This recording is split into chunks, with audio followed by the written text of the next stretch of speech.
All right, guys, good morning and happy Friday. So today what we're going to be doing is I'm going to be showing you how to put rhythms and time signatures onto our musical staff, because the next step after this is actually composing a measure of music, but you can't do that until you know how to do rhythms.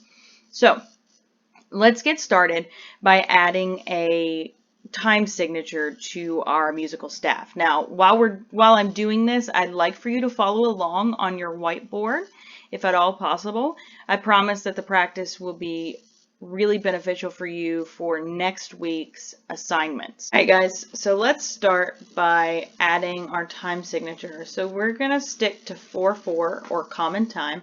And I'm going to put a 4 on the top two spaces and a 4 on the bottom two spaces.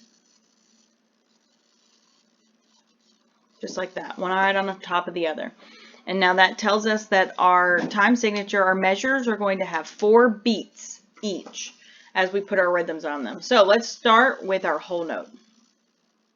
So a whole note is an oval with nothing on the inside, and it gets 4 beats. So what we're going to do is we're going to stick to our B line for today, and all we're going to do is stick our whole note right there with that B line going straight through the middle of it. And that's our whole note. We don't need anything else in that measure right now. Awesome. So now let's go to our half notes. So half notes are like whole notes, and all we're going to do is just add a tail going up from the right side when it's going up. If the tail's going down, we're going to come from the left side. But for now, we're on B, so I'm just going to go ahead and turn that into a half note. And half notes get 2 beats each, so I need 2 half notes in here. Just like that. All right, and then we're also going to do our rest. So a half rest looks like a top hat. Fancy. Okay, top hat. So if I were to erase my half note here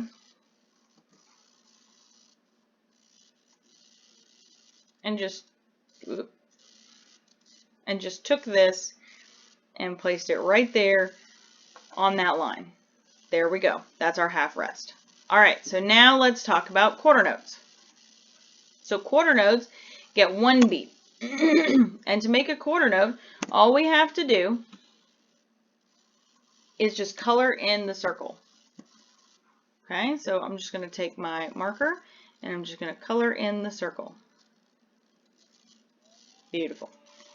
And those get 1 beat each. So if we have 4 beats in a measure, we're going to need 4 quarter notes. So I'm just going to turn this into a quarter note. Sorry about the messiness. I'm using a mouse and it's kind of crazy. And then another quarter note. And then another quarter note. And then instead of a 4th quarter note, we're going to do a quarter rest. So quarter rests are a little funky, so we're going to start and go down to the right at a diagonal, go back to the left, go back to the right, and then a big old C at the bottom. And all we're going to do is just put that right there in that last spot. Okay, so that's how we do quarter notes and quarter rests. All right, the last one that we're going to do are 1/8 notes. All right, so 1/8 notes are like quarter notes. They've got that oval that's colored in, and then a line going up. We're going to make 2 of them because they come in pairs usually, and then another line going up, and then we're just going to connect the top of those notes with a bar. Okay, and each half note, or 1/8 note, excuse me, gets half a beat. Okay, so if we have 2 for every 1 beat, that's 4 times 2, which is 8 1/8 notes. So here we go. 1, 2, then connect, 3, 4, connect, 5, 6, 7, 8. 8 1/8 notes. Now if we wanted to add in an 1/8 rest, it looks like this. So a little dot and a 7. Now if we wanted to do that, we can. We've just got to take that away, add in the 1/8 rest right next to it, and then instead of this being a quarter note, we have to add a little tail to it to make sure that people know that that's an 1/8 note. All right, so we practice whole notes, half notes, quarter notes, and eighth notes.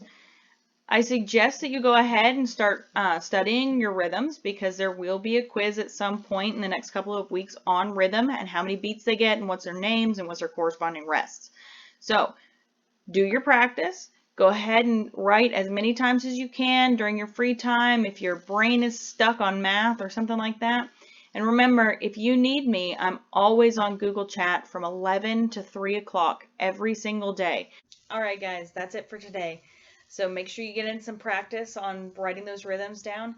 And fourth grade, next week on Thursday from 11 to 11:30, I will have a live lesson with me here on Google Meets. So if you'd like to have that as one of your assignments that you complete, please do that.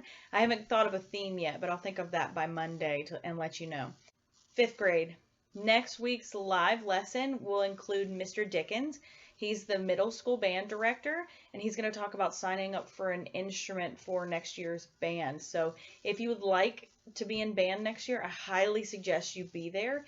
And that will count as 2 of your 3 assignments if you show up. So pretty big incentive. For the live lessons, please remember I'm going to have a secret word in the middle of it that you have to post to get credit for it. Okay, that way I know you were there and I don't have to take roll and waste time while we're there. Okay? All right, guys, if you need me, I will be on Google Chat from 11 to 3 every single day. Even if it's just to say hello, I'm here for you, okay? All right, guys, I will see you next week. Have a great weekend. Be safe, and I love all of you. Mwah! Also, one little side note. Look, I had a guest while I was oh, there she is. Say hello to Madeline. She's my cute little kitty. Where you going, Madeline? Where you go? Excuse me. So, excuse, kitty. Oh, there's a Madeline. She's so sweet. Say bye, Madeline. Bye.